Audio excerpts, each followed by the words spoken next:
चलिए आज आपको वृंदावन घुमाते हैं। वृंदावन के सारे मंदिर आपको घुमाएंगे। वृंदावन की कुंज गलियों में आपको लेकर चलेंगे। घर बैठे आपको वृंदावन घूमने का मौका मिल रहा है। इसके अलावा अगर आप कभी वृंदावन आना चाहते हैं तो फिर वृंदावन यात्रा से संबंधित संपूर्ण जानकारी भी आपको देंगे। 30-40 मिनट की इस वीडियो को आप पूरा जरूर देखिएगा। आपके घर बैठे पूरी वृंदावन यात्रा हो जाएगी। और हाँ, चैनल पर नए हैं तो चैनल को सब्सक्राइब जरूर करें। साथ में बेल आइकन दबाने के बाद ऑल बटन पर क्लिक जरूर करें। कमेंट बॉक्स में जय श्री राधे, जय श्री कृष्णा जरूर लिखिएगा। तो चलिए आज चलते हैं वृंदावन। आप बोटिंग कर सकते हैं। 50 रुपए बोटिंग चार्ज है। का पेड़ जिस पर से भगवान श्री कृष्ण ने कूद कर यमुना नदी में छलांग लगाई। प्राचीन पुराना वृंदावन। तो राधा वल्लभ मंदिर में दर्शन हो गए। अब जा रहे हैं आगे। निधि बनाएंगे, आपको सारी कुंज गलियां दिखाएंगे। सभी मंदिरों में लखनऊ की लस्सी तो बहुत पी होगी, लेकिन वृंदावन की लस्सी भी जरूर पीनी चाहिए। वृंदावन यात्रा के बारे में मैं सबसे पहले आपको बताना चाहता हूं कि आप पूरे साल कभी भी वृंदावन आ सकते हैं। वृंदावन का सबसे नजदीकी एयरपोर्ट आगरा में है, जिसकी दूरी 75 किलोमीटर है। वहाँ से आसानी से आपको बसेस और टैक्सी की फैसिलिटी मिल जाएगी। नहीं तो आप देश के किसी भी कोने में क्यों ना मौजूद हो, आप बाय ट्रेन बाय बस मथुरा आ जाइए और मथुरा से आप मथुरा घूमते हुए कृष्ण जन्मभूमि के दर्शन करते हुए वृंदावन दर्शन करने के लिए आ सकते हैं। दूरी मात्र 15 किलोमीटर है। उस 15 किलोमीटर को तय करने के लिए आपको auto rickshaw, battery rickshaw, buses सभी तरह की फैसिलिटी मिल जाएगी। आप चाहें तो डायरेक्ट बस से वृंदावन आ सकते हैं। दिल्ली से बहुत सी बसेस हैं जो डायरेक्ट वृंदावन आती हैं, लेकिन वो यमुना एक्सप्रेसवे के वृंदावन कट पर आपको ड्रॉप करेंगी। वहां से वृंदावन की दूरी बहुत ज्यादा नहीं रह जाती है। कुछ ही दूरी पर वैष्णो देवी धाम मंदिर भी मौजूद है। आप चाहे तो वहां से ऑटो रिक्शा करके भी वृंदावन के मेन सिटी सेंटर में आ सकते हैं। वृंदावन की दूरी की बात करें तो मथुरा से करीब 14 किलोमीटर की दूरी पर है वृंदावन। गोवर्धन से 22 किलोमीटर की दूरी पर, गोकुल से 24 किलोमीटर की दूरी पर, बरसाना से करीब 40-41 किलोमीटर की दूरी पर है। दिल्ली से वृंदावन करीब 165 किलोमीटर की दूरी पर, वहीं आगरा से वृंदावन करीब 70 किलोमीटर की दूरी पर स्थित है। तो ये तो बातें हुई वृंदावन पहुंचने तक की। बात करते हैं वृंदावन आने के बाद कितने दिन रुका जाए। देखिए, वृंदावन आने के बाद कम से कम एक रात तो वृंदावन रुकना बनता है। तभी आप वृंदावन के सारी जगहों को अच्छे से देखने जा सकते हैं, घूमने जा सकते हैं और दर्शन करने जा सकते हैं। मैं अपनी बात करूं तो हम लोगों ने रात का स्टे किया माँ वैष्णो देवी धाम के ठीक सामने स्थित आश्रम। माँ वैष्णो देवी धाम के सामने एक रोड मौजूद है। उस रोड पर काफी सारे आश्रम बने हुए हैं, काफी सारी धर्मशालाएं हैं और होटल भी बने हुए हैं। उन्हीं में से एक होटल में हमने रात का स्टे किया। रूम आप देख ही रहे हैं। यहाँ पर डबल बेड रूम भी अवेलेबल है, 4 बेड रूम भी अवेलेबल है। हमने ये 4 बेड वाला रूम लिया है। इस रूम में खास बात है कि इसमें 2 अलग अलग टॉयलेट दिए गए हैं, दोनों ही अटैच हैं। क्योंकि हम 4 लोग हैं तो हमारे लिए यही रूम बेस्ट रहेगा। चार्जेस 600 रुपए से 1200 रुपए यहाँ पर रहता है। इस रोड को माँ वैष्णो देवी धाम रोड बोलते हैं। यहाँ कुछ आश्रम में फूड की फैसिलिटी भी अवेलेबल है। इसके अलावा सभी आश्रम के बाहर उनकी कार पार्किंग भी अवेलेबल है। खाने पीने के लिए वैष्णो देवी धाम के बाहर बहुत सारे स्ट्रीट फूड के ऑप्शन हैं। कुछ ढाबे और होटल्स भी बने हुए हैं। माता वैष्णो देवी धाम मंदिर के सामने हमारे रुकने का मकसद सिर्फ इतना है कि हम आपको स्टेप बाय स्टेप एक एक जगह वृंदावन की घुमाने ले जा सके, जिसे आप हमारी इस वीडियो में देख पाएंगे। तो हमारी वृंदावन यात्रा शुरू होती है वृंदावन के माँ वैष्णो देवी धाम से। माँ वैष्णो देवी मंदिर बहुत भीड़ है सबके यहाँ पे। माँ वैष्णो देवी धाम मंदिर के खुलने के समय के बारे में आपको बताना चाहता हूँ कि सुबह 8 बजे से दोपहर को 1 बजे तक मंदिर खुला रहता है। उसके बाद 4 बजे से शाम को 7 बजे तक मंदिर खुलता है। मंदिर में mobile, purse, wallet, belt, camera कुछ भी ले जाना अलाउ नहीं है। सब आपको बाहर लॉकर रूम में ही रखना होगा। मंदिर के अंदर लॉकर भी अवेलेबल है, चाहे तो वहाँ रख सकते हैं। मंदिर के ठीक सामने एक बहुत बड़ी कार पार्किंग बनी हुई है। अगर आपके साथ आपकी गाड़ी है, बसें हैं, तो आप उसको वहाँ पार्किंग में लगा सकते हैं। कार के चार्ज में आपको बताता हूँ कि 50 रुपये वो चार्ज लेंगे गाड़ी को पार्किंग में लगाने के। इस वक्त हम वैष्णो देवी मंदिर की कार पार्किंग में खड़े हुए हैं। मंदिर पार्किंग के ठीक सामने है। बहुत बड़ी कार पार्किंग है और बहुत ज़्यादा भीड़ है इस वक्त यहाँ पे। देख रहे हो, पूरी हाउसफुल है पार्किंग। मंदिर खुला हुआ भी है। तो अभी दिन के 10:30 बजे हुए हैं। मंदिर हम आपको बाहर से दिखा रहे हैं क्योंकि अंदर कैमरा अलाउ नहीं है।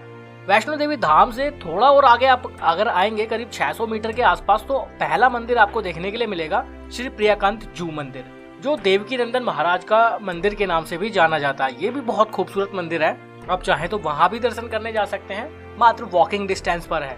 और प्रियाकांत जू टेम्पल से करीब 3.5 किलोमीटर की दूरी पर प्रेम मंदिर आता है। प्रेम मंदिर हम आपको घुमाएंगे रात में, लेकिन प्रेम मंदिर से पहले एक मल्टी लेवल कार पार्किंग बनी हुई है। इस वक्त वृंदावन में हम लोग मौजूद हैं और प्रेम मंदिर से थोड़ा पहले मल्टी लेवल कार पार्किंग के पास है। और रोड पर बहुत ज़बरदस्त भीड़ है, पूरी तो कार पार्किंग फुल है। अभी दिन के 11:30 बजे हैं बस, तब ये हाल है। ये है यहाँ की मल्टी लेवल कार पार्किंग प्रेम मंदिर से थोड़ा पहले। आप अपनी गाड़ी को चाहे तो मल्टी लेवल कार पार्किंग में भी लगा सकते हैं। यूँ तो प्रेम मंदिर के पास में उसके सामने भी काफ़ी सारी पार्किंग है। वहाँ पर बसेस से 100 रुपये चार्ज लिया जाता है, बाइक से 20 रुपये और कार से 50 रुपये शुल्क रखा गया है प्रेम मंदिर कार पार्किंग। ये देखो जी जाम वृंदावन का, दोपहर के वक्त इतना जाम है। अभी हम आपको बाकी दूसरी जगहों पर लेकर चलते हैं वृंदावन की, जिन्हें आपको मेरे हिसाब से दिन में ही देखने जाना चाहिए, और प्रेम मंदिर को शाम के वक्त यानी अंधेरा होने के बाद। प्रेम मंदिर से 650 मीटर की दूरी पर एस्कॉन टेम्पल है, जिसे अंग्रेजों वाले मंदिर के नाम से भी जाना जाता है।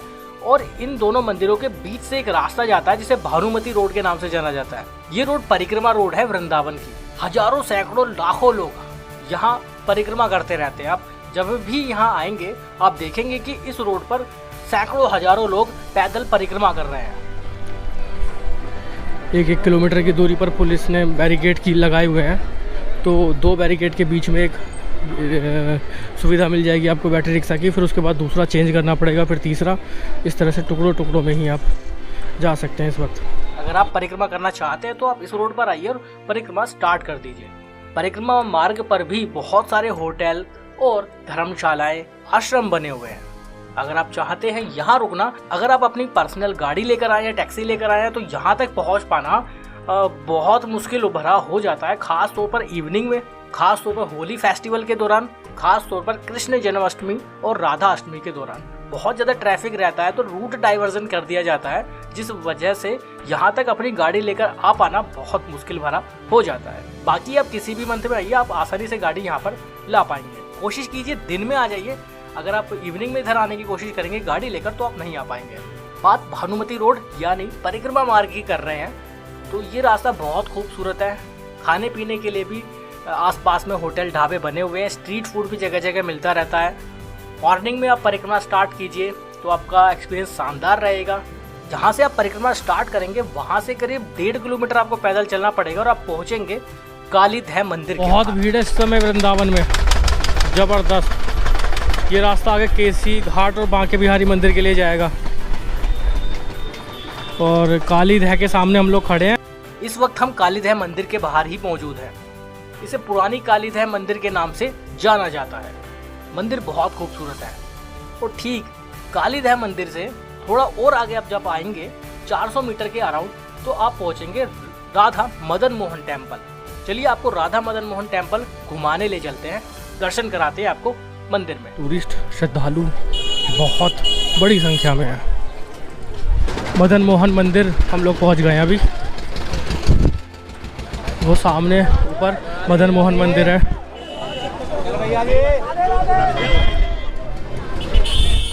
चलिए मदन मोहन मंदिर में चलते हैं। मदन मोहन मंदिर में हम लोग पहुंच गए हैं। थोड़ी सी सीढ़ियाँ चढ़ के ऊपर जाना पड़ेगा।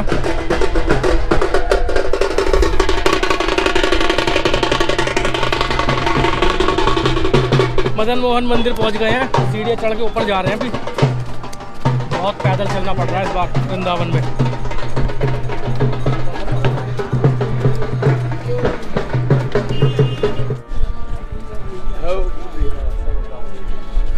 राधा मदन मोहन मंदिर में हम लोग मौजूद हैं। भीड़ यहाँ भी बहुत ज़्यादा है।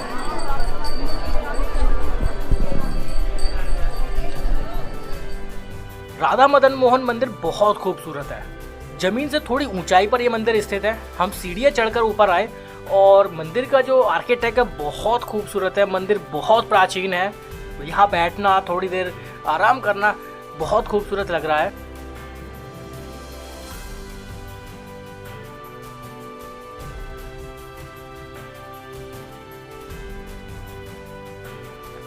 राधा मदन मोहन मंदिर से पीछे की साइड से एक और रास्ता जाता है। जिस रास्ते से हम लोग आए थे, हम वापस उस रास्ते से नहीं जाएंगे, हम दूसरे रास्ते से नीचे उतर रहे हैं और ये रास्ता हमें सीधे लेकर जाएगा बांके बिहारी मंदिर की ओर। राधा मदन मोहन मंदिर के बाहर ये पूरा मार्केट बना हुआ है, यहाँ पे कुछ दूसरे अन्य मंदिर भी बने हुए हैं। अभी हम आ गए हैं राधा मदन मोहन महाराज जी के मंदिर के बाहर मौजूद मार्केट में।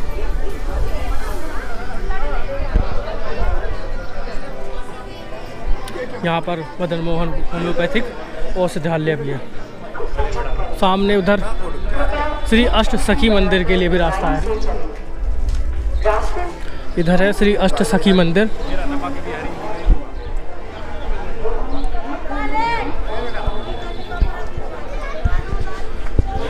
इन्हीं वृंदावन की कुंज गलियों में घूमते हुए आपको वृंदावन के सभी मंदिरों के दर्शन कराएंगे। अब बहुत खूबसूरत ये एपिसोड रहने वाला है, तो प्लीज़ इस एपिसोड को पूरा देखिएगा, लाइक कीजिएगा, शेयर जरूर करिएगा।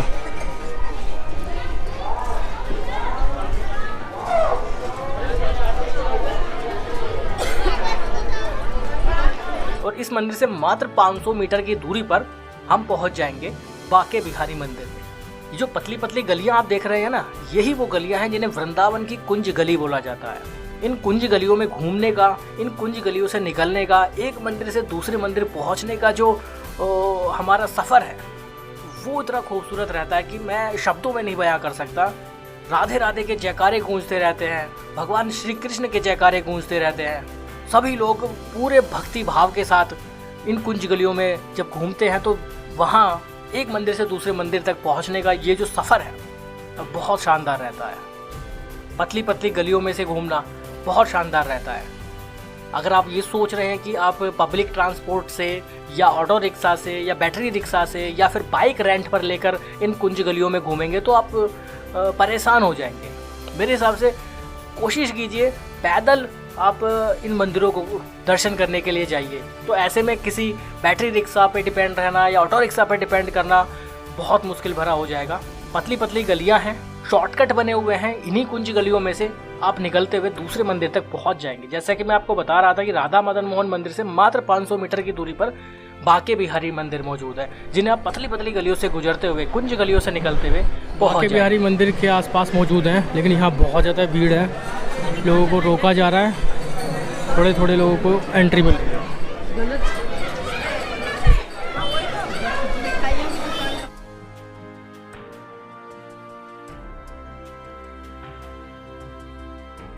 बांके बिहारी मंदिर के आसपास बहुत बड़ा मार्केट है। मार्केट पतली सी गली में ही, इस कुंज गली में ही दोनों साइड में बना हुआ है, जहां आपको वृंदावन के मशहूर पेड़े, बाकी पूजा पाठ से संबंधित सामान, बच्चों के खिलौने, होटल, ढाबे, रेस्टोरेंट, सब कुछ इन ही कुंज गलियों में देखने के लिए मिलेगा।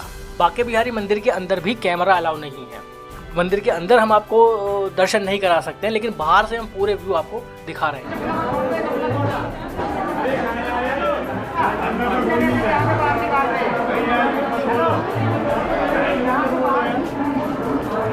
राधे राधे।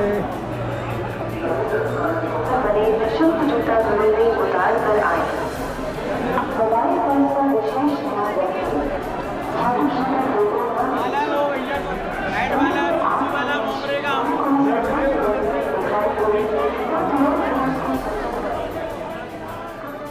और फिर बांके बिहारी मंदिर से इन्हीं पतली पतली सड़कों से, इन्हीं पतली पतली कुंज गलियों से निकलते हुए मात्र 300 मीटर आपको चलना होगा और आप पहुंच जाएंगे श्री राधा वल्लभ मंदिर में।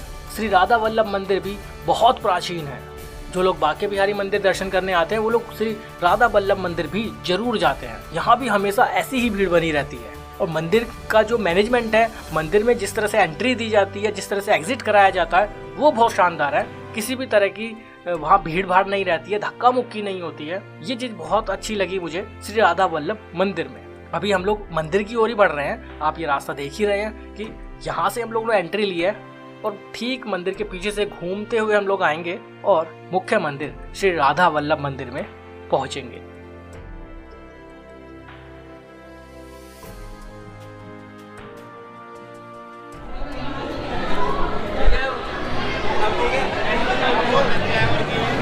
तो फाइनली राधा वल्लभ मंदिर में हम लोग आ गए हैं और यहाँ ज़बरदस्त होली खेली जा रही है। आप देख रहे हैं कि कितने हजारों सैकड़ों की तादाद में लोग मंदिर में मौजूद हैं।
श्री राधा वल्लभ मंदिर से बाहर आने के बाद 900 मीटर और हमें दूसरी साइड चलना होगा और हम पहुंचेंगे निधि वन।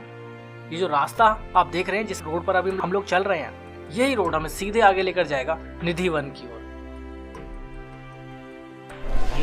तो राधा वल्लभ मंदिर में दर्शन हो गए, अब जा रहे हैं आगे निधि वन के लिए। इस वक्त वृंदावन में बहुत ज़बरदस्त भीड़ है, बहुत ज़बरदस्त।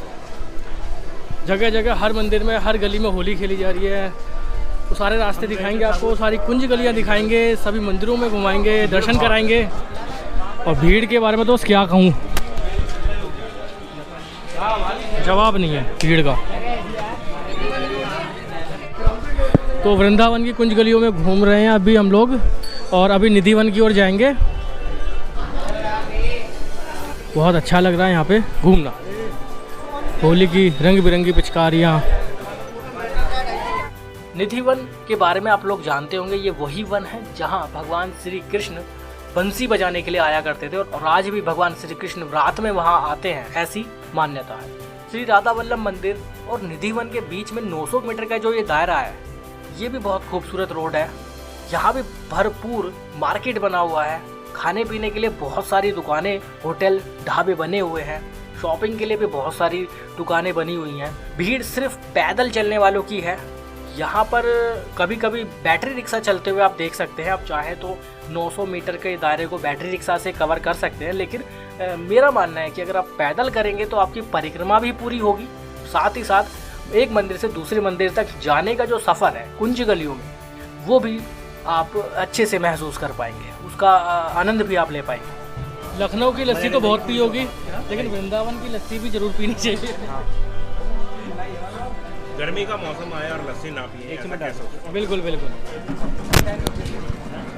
यह है वृंदावन के खूबसूरत रास्ते, खूबसूरत मार्केट, कुंज गलियाँ वृंदावन की। हर जगह, हर मार्केट में, हर मंदिर के पास ऐसी भीड़ बनी हुई है इस बार। तो अभी हम निधि वन के पास पहुंच गए हैं, लेकिन निधि वन के पास जैसे हम पहुंचते हैं तो रास्ता 3 अलग अलग रास्तों में डाइवर्ट होता है। निधि वन से ठीक पहले लेफ्ट हैंड पर एक बहुत प्राचीन और बहुत बड़ा मंदिर मौजूद है, जिसे शाहजी मंदिर के नाम से जाना जाता है। अभी उसी ओर हम बढ़ रहे हैं, चलिए आपको लेकर चलते हैं। अभी हम शाहजी मंदिर में पहुंच गए हैं, चलिए अंदर चलते हैं।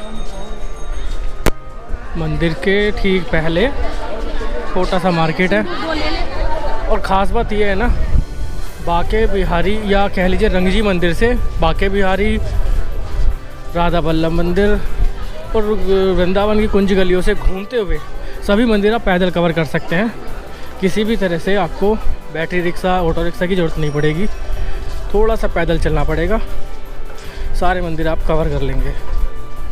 यही खास बात है वृंदावन में घूमने की, मंदिरों में दर्शन करने की। जो मंदिर आप सामने देख रहे हैं, ये है शाहजी मंदिर। शाह कुंदन लाल वंशा कुंदन लाल के द्वारा निर्मित मंदिर है। ये 1860 में ये मंदिर बनवाया गया। शाहजी मंदिर बहुत प्राचीन है, जिसे टेढ़े खंबे वाले मंदिर के नाम से भी जाना जाता है। शाहजी मंदिर के पास भी मुख्य गेट पर, मुख्य द्वार पर भी मार्केट बना हुआ है।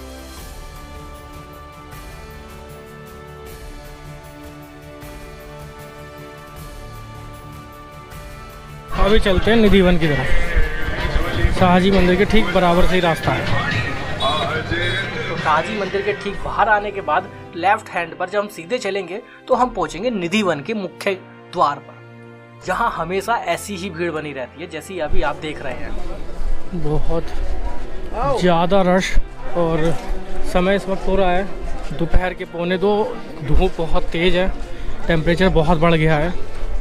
टेम्परेचर बढ़ जाने की वजह से बहुत ज़्यादा दिक्कतें हो रही हैं, लेकिन लोगों के श्रद्धा में जोश में कोई कमी नहीं है। चलिए आपको निधिवन लेकर चलते हैं और भगवान श्री कृष्ण की उन वन में, उन जंगलों को आपको दिखाएंगे जहां वो रात में आज भी आते हैं, ऐसी मान्यता है।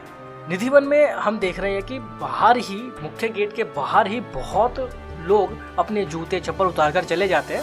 ऐसा ना करें तो ज़्यादा बेहतर है, क्योंकि अंदर मुख्य द्वार पर जाने के बाद एक अलग जूता स्टैंड बना हुआ है जहां आप मात्र 2 रुपये देकर अपने शूज़ को, अपने जूतों को, अपने चप्पलों को सुरक्षित रखवा सकते हैं। उसके बाद आप मंदिर में प्रवेश कर सकते हैं। यहाँ हमेशा ऐसी ही भीड़ भरी रहती है।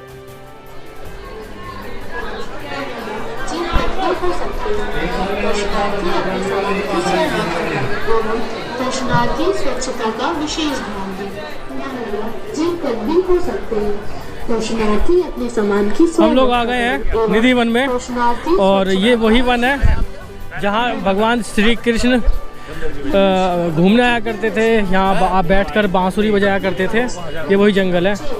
पहले यहाँ ये जाल नहीं बनाया हुआ था लकड़ी का, अब बन चुका है ताकि बंदरों से आप सुरक्षित रह सके, वरना बंदर यहाँ बहुत परेशान करते थे श्रद्धालुओं को।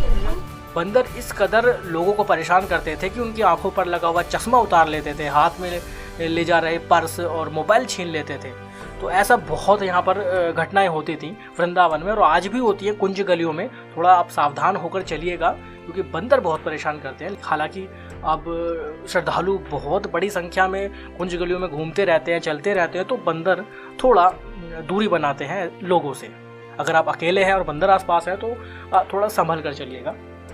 तो ये लकड़ी का जो आप जाल देख रहे हैं, ये निधिवन में इसीलिए बनाया गया है ताकि लोग एक पंक्ति में, एक रो में आगे मुख्य मंदिर तक पहुंच सके, और यहाँ मौजूद पुराने इन जंगलों को, यहाँ के वृक्षों को छुए ना, या किसी भी तरह की उनको क्षति ना पहुँचाए। साथ ही साथ बंदरों से भी लोगों की सुरक्षा हो सके।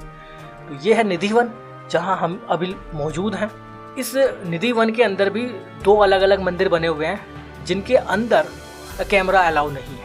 सिर्फ वन में मैं आपको घुमा रहा हूँ, अंदर मैं आपको नहीं ले जा पाऊँगा क्योंकि वहाँ कैमरा अलाउ नहीं है। लेकिन जितना पॉसिबल होगा उतनी जगह आपको दर्शन हम कराएंगे, जितना मुमकिन होगा उतनी जगहों पर आपको लेकर चलेंगे, और घर बैठे आपको वृंदावन धाम के दर्शन हम कराते रहेंगे। तो प्लीज़ इस वीडियो को पूरा देखिएगा। अच्छी लग रही है तो एक लाइक जरूर करिएगा। कमेंट बॉक्स में जय श्री राधे, जय श्री कृष्ण जरूर लिखिएगा।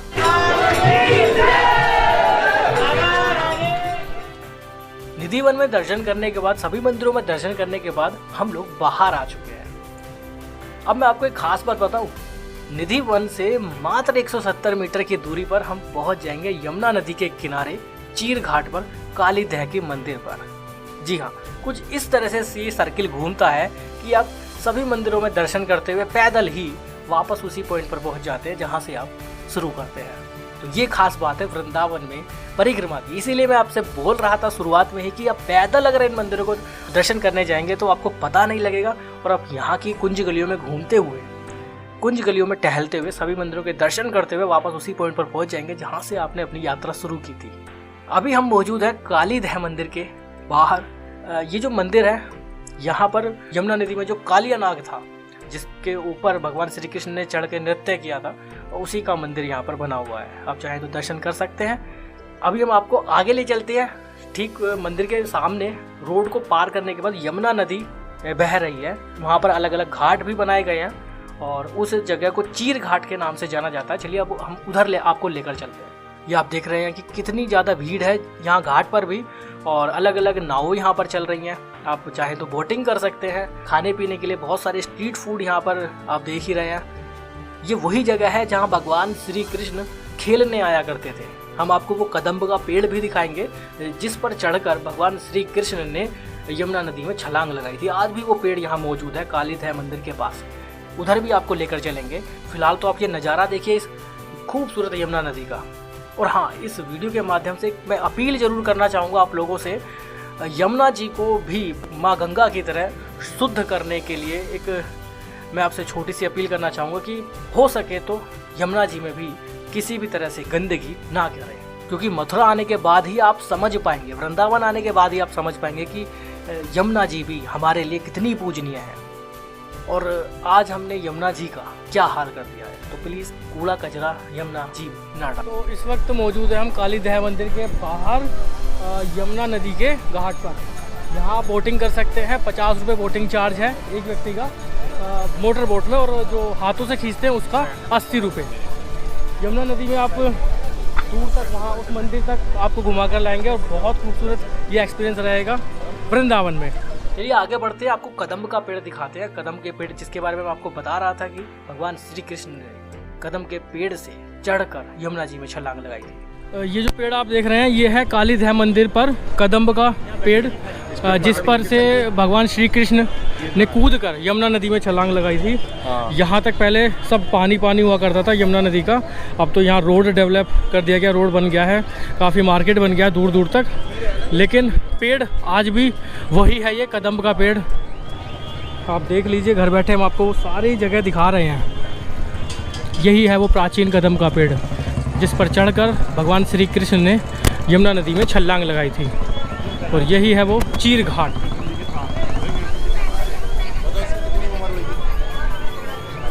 ये देख रहे हैं आप प्राचीन पुराना वृंदावन, और वहाँ के वो कुछ प्राचीन मंदिर जो भगवान श्री कृष्ण से सीधे तौर पर जुड़े हुए हैं, वो सारी चीज़ें हम आपको दिखाएंगे और दिखा रहे हैं। तो प्लीज़ लाइक ज़रूर करिएगा, शेयर ज़रूर करिएगा। और ये आ गया सामने इमली तला घाट, यमुना नदी पर बना हुआ है, काली दह से थोड़ा सा ही आगे है। ऐसे तमाम बहुत सारे घाट बने हुए हैं इसी रोड पर। तो यहाँ से आपके पास ऑप्शन है कि आप वापस बैटरी रिक्शा करके या ऑटो रिक्शा करके अपने होटल, अपने धर्मशाला या आश्रम तक आसानी से जा सकते हैं। रोड बहुत चौड़ा है। अब यहाँ तक इस ओल्ड वृंदावन के परिक्रमा मार्ग पर जितने भी मंदिर मौजूद थे वो आपने दर्शन कर लिए हैं। ये एक सिस्टमेटिक वे में मैंने आपको बताया, स्टेप बाय स्टेप आप ऐसे कर सकते हैं। हमारा रात को जो ठहराव है वो है माँ वैष्णो देवी धाम के सामने मौजूद वैष्णो देवी धाम रोड पर बने आश्रम में। वहाँ तक हमें जाना होगा, लेकिन उससे पहले हम आपको लेकर चलते हैं पुराने वृंदावन में। आप भी ऐसा कर सकते हैं, आप यहाँ से रिक्शा कीजिए, बैटरी रिक्शा कीजिए या ऑटो रिक्शा कीजिए, और आप उनको बोलिए कि हमें वृंदावन के बस स्टैंड के पास रंगनाथ मंदिर के पास ड्रॉप कीजिए। आप चाहें तो बांके बिहारी मंदिर में दर्शन करने के बाद रंगनाथ मंदिर के लिए निकल सकते हैं, लेकिन अगर आप ऐसा करेंगे तो आपको थोड़ा सा अलग दिशा में जाना पड़ेगा और वापस फिर बांके बिहारी मंदिर होते हुए श्री राधा वल्लभ मंदिर की ओर आना पड़ेगा। लेकिन मैंने ऐसा नहीं किया, मैंने एक सर्किट में पूरा सभी मंदिरों के दर्शन कराए आपको वीडियो के माध्यम से। और अब हम यहाँ से लेकर चलेंगे आपको पुराने वृंदावन के उस छोर पर जहाँ पर श्री रंगनाथ जी मंदिर मौजूद है, जिसे सोने के खंबे के मंदिर के नाम से जाना जाता है। 20 से 30 रुपए एक व्यक्ति का चार्ज लगेगा बैटरी रिक्शा में, और वो आपको वहाँ ड्रॉप करेंगे। ये वृंदावन का मेन चौराहा है जहाँ हम अभी खड़े हुए हैं। यहाँ से एक सीधा रास्ता आगे प्रेम मंदिर की ओर निकल जाता है, लेफ्ट वाला रोड यमुना जी की ओर निकल जाता है, और ये राइट वाला रोड बांके बिहारी मंदिर की ओर चला जाता है। जिस पर हम खड़े हुए हैं ये पीछे हमारे रंगनाथ जी मंदिर की ओर जाता है। यहाँ पर भी एक पार्किंग बनी हुई है गाड़ी के लिए, 50 रुपये वो चार्ज लेते हैं पार्किंग का। 4 घंटे तक आप वहाँ पर गाड़ी खड़ी कर सकते हैं अगर आप अपनी गाड़ी लेकर आए तो। अगर आप पब्लिक ट्रांसपोर्ट से आए, बैटरी रिक्शा या फिर ऑटो रिक्शा, तो आप कोई इशू नहीं है। चलिए आपको पहले लेकर चलते हैं रंगनाथ जी मंदिर, जिसे सोने के खंबे वाले मंदिर के नाम से जाना जाता है। यहाँ भी बहुत अच्छा मार्केट बना हुआ है। मंदिर बहुत प्राचीन है और बहुत बड़ा है। मंदिर के मेन एंट्री से ही एहसास हो जाता है कि हम किसी बहुत प्राचीन और बहुत ऐतिहासिक बहुत बड़े मंदिर के अंदर प्रवेश कर रहे हैं। दो में से 2 लोग मास्क कर रहे हैं।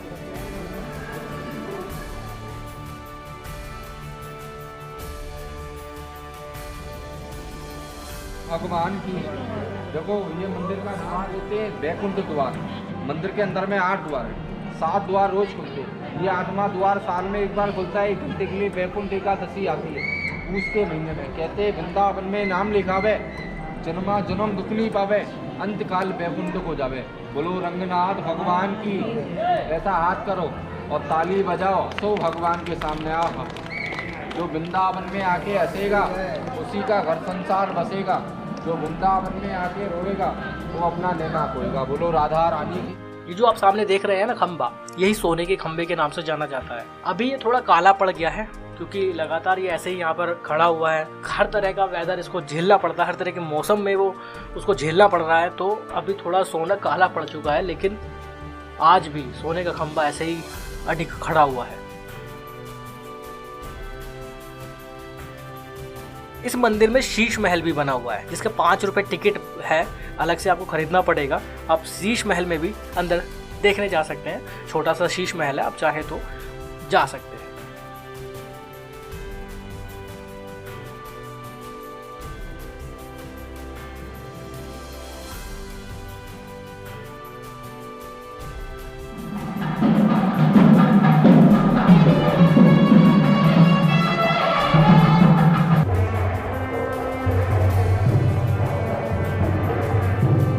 मंदिर के अंदर ही पीने के पानी के लिए भी उचित व्यवस्था दी गई है। मंदिर के ठीक बाहर जूता स्टैंड बना हुआ है। मंदिर के बाहर बहुत बड़ा मार्केट है जहाँ पर शॉपिंग के लिए बहुत सारे ऑप्शन हैं। इसी रोड पर आसपास में खाने पीने के लिए होटल और रेस्टोरेंट भी बने हुए हैं। चलिए आपको रंगनाथ जी मंदिर से अलग एक और मंदिर लेकर चलते हैं जो इसी रोड पर मौजूद है, जिसे गोविंदनाथ मंदिर के नाम से जाना जाता है। कुछ लोग इसे भूतों वाले मंदिर के नाम से भी जानते हैं। चलिए उस मंदिर की ओर आपको लेकर चलते हैं, वहां दर्शन कराते हैं। ये जो सामने आप मंदिर देख रहे हैं ऊंचा सा, यही गोविंदनाथ जी मंदिर है। चलिए मंदिर में प्रवेश करते हैं। ये मंदिर भी बहुत प्राचीन है। मंदिर का कुछ हिस्सा अभी अंडर कंस्ट्रक्शन है, अभी तक वो ऐसे ही पड़ा हुआ है। सालों से उस मंदिर को हम ऐसे ही देखते आ रहे हैं। इस मंदिर को भूतों वाले मंदिर के नाम से भी लोग जानते हैं, क्योंकि अंदर आने के बाद जब आप ऊपर मंदिर की ओर देखेंगे तो बहुत अजीब सी स्ट्रक्चर बनी हुई है, अजीब सा डरावना सा लगता है। थोड़ा रंग भी थोड़ा ब्लैक है, काला है, तो अजीब सा देखने में लगता है। लेकिन यहाँ आने के बाद जो आप पॉजिटिविटी फील करेंगे वो बहुत मन को सुकून देने वाली है।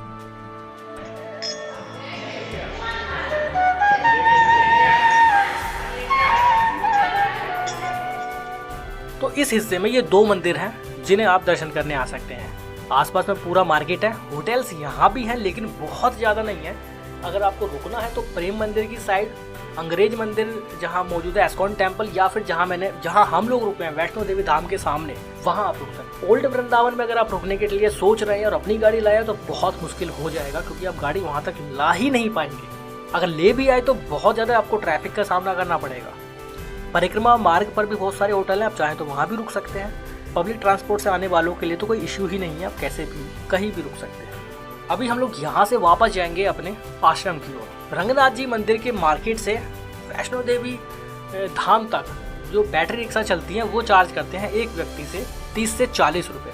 रंगनाथ जी मंदिर या बांके बिहारी मंदिर से अगर आप प्रेम मंदिर के लिए बैटरी रिक्शा लेते हैं तो 20 रुपये चार्ज करेंगे, लेकिन होली पर, राधा अष्टमी पर, कृष्ण जन्माष्टमी पर इसी दूरी के वो 50 से 60 रुपये या 70 रुपये तक भी चार्ज करते हैं। मैंने आपको रेट बता दिया है। ऑफ सीजन यानी नॉर्मल किसी भी दिन में आते हैं तो 20-30 रुपये वो आप चार्ज करेंगे, एक मंदिर से दूसरे मंदिर आपको ड्रॉप कर देंगे। चलिए अब आपको लेकर चलते हैं यहाँ से एस्कॉन टेम्पल, अंग्रेजों वाले मंदिर के नाम से जिसे जाना जाता है। ये भीड़ देख रहे हैं आप लोग, शाम हो चुकी है, अंधेरा हो चुका है। जैसा कि मैंने आपको स्टार्टिंग में ही बताया था कि मैं आपको प्रेम मंदिर रात में घुमाऊंगा, क्योंकि यहाँ पर रात में घूमने का ही एक अलग है। ये जो भीड़ आप देख रहे हैं ना, ये सब एस्कॉन टेम्पल और प्रेम मंदिर में आने वाले सभी लोगों की है। पूरा रोड खचाखच भरा हुआ है। इस समय रोड पूरी तरह से चौक्ड हो जाता है, आप गाड़ी एक छोर से दूसरी छोर ले ही नहीं जा सकते।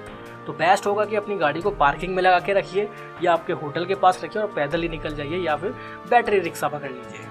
गाड़ी लेकर कभी भी शाम के वक्त, खास तौर पर 4 बजे के बाद इस रोड पर मत आइएगा। प्रेम मंदिर वाले रोड की मैं बात कर रहा हूँ। एस्कॉन टेम्पल में भी भारी भीड़ है, लोग जहाँ तहाँ चप्पलें उतार कर बाहर चले जाते हैं। लेकिन मैं आपको जानकारी देना चाहता हूँ कि मंदिर के अंदर जाइए, मंदिर के अंदर ही प्रॉपर जूता स्टैंड बनाया गया है। टोकन देते हैं, आपके शूज़ को रखेंगे, सुरक्षित रखा जाएगा, वापस टोकन दीजिए उनको और वो आपके शूज़ आपको लौटा देंगे। बाहर सड़कों पर ही जूते चप्पल उतारने की आपको ज़रूरत नहीं है। चलिए लेकर चलते हैं आपको एस्कॉन टेम्पल के अंदर।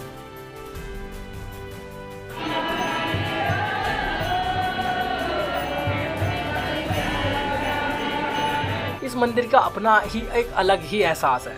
वैसे तो वृंदावन के सभी मंदिरों में एक अलग पॉजिटिविटी, आप सकारात्मक ऊर्जा आप महसूस करेंगे आने के बाद, वैसा ही आपको एस्कॉन टेम्पल में भी देखने के लिए मिलेगा। दूरी की अगर मैं बात करूं तो एस्कॉन टेम्पल और वैष्णो देवी धाम के बीच की दूरी करीब 4.5 किलोमीटर है। प्रेम मंदिर और एस्कॉन टेम्पल के बीच की दूरी करीब 650 मीटर है और वैष्णो देवी धाम और प्रेम मंदिर के बीच की दूरी करीब 4 किलोमीटर है। तो दूरी आपके सामने है। आप इस दूरी को पैदल तय करना चाहते हैं वो करिए, बैटरी रिक्शा से कर सकते हैं उससे कर लीजिए, या ऑटो रिक्शा से करना चाहते हैं उससे कर लीजिए। वैष्णो देवी धाम से प्रेम मंदिर तक ऑटो रिक्शा वाले चार्ज करते हैं 20 रुपये। जहाँ अभी हम लोग मौजूद है एस्कॉन टेम्पल पर, यहाँ से रंगनाथ जी मंदिर मात्र 3 किलोमीटर है, उसके भी यहाँ पर 15 से 20 रुपये बैटरी रिक्शा में चार्ज लिया जाता है। एस्कॉन टेम्पल में भी इस वक्त हजारों लोग मौजूद हैं, ज़बरदस्त भीड़ है। रोड पर आप देख ही रहे कितने लोग, जन सैलाब पूरा उमड़ा हुआ है। शाम के वक्त हमेशा ही यहाँ पर कुछ ऐसे ही दृश्य रहते हैं, लेकिन होली, कृष्ण जन्माष्टमी और राधा अष्टमी पर हाल बद से बदतर हो जाते हैं, ज़बरदस्त भीड़ रहती है रोड पर। चलिए आगे चलते हैं, आपको प्रेम मंदिर लेकर चलते हैं और प्रेम मंदिर में दर्शन कराते हैं। आप देख रहे हैं कि प्रेम मंदिर के मुख्य गेट पर कितनी ज़बरदस्त भीड़ है। दिन में अगर आप यहाँ आएंगे तो इतनी भीड़ आपको देखने के लिए नहीं मिलेगी, लेकिन प्रेम मंदिर की जो खूबसूरती है वो रात में ही देखने में ज़्यादा अच्छी लगती है, इसीलिए हम लोग रात में आए हैं। यह है प्रेम मंदिर का खूबसूरत नज़ारा। बहुत बड़ा ये मंदिर है।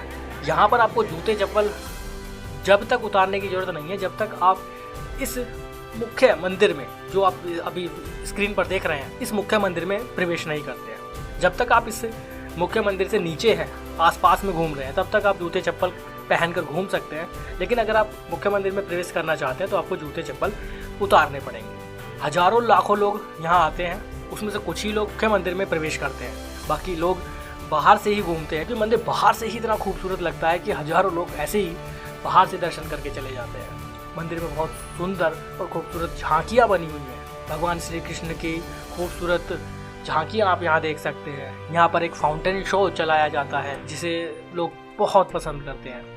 तो ये तो थी हमारी वृंदावन यात्रा, जहाँ हमने वृंदावन के लगभग सारे ही मंदिरों में आपको दर्शन कराए। उम्मीद करता हूँ कि ये एपिसोड आपको बहुत अच्छा लगा होगा। साथ ही हमने आपको वो जानकारियाँ भी दी कि कैसे आप वृंदावन यात्रा कर सकते हैं। अगर अच्छी लगी ये वीडियो तो प्लीज़ एक लाइक करके जाइए।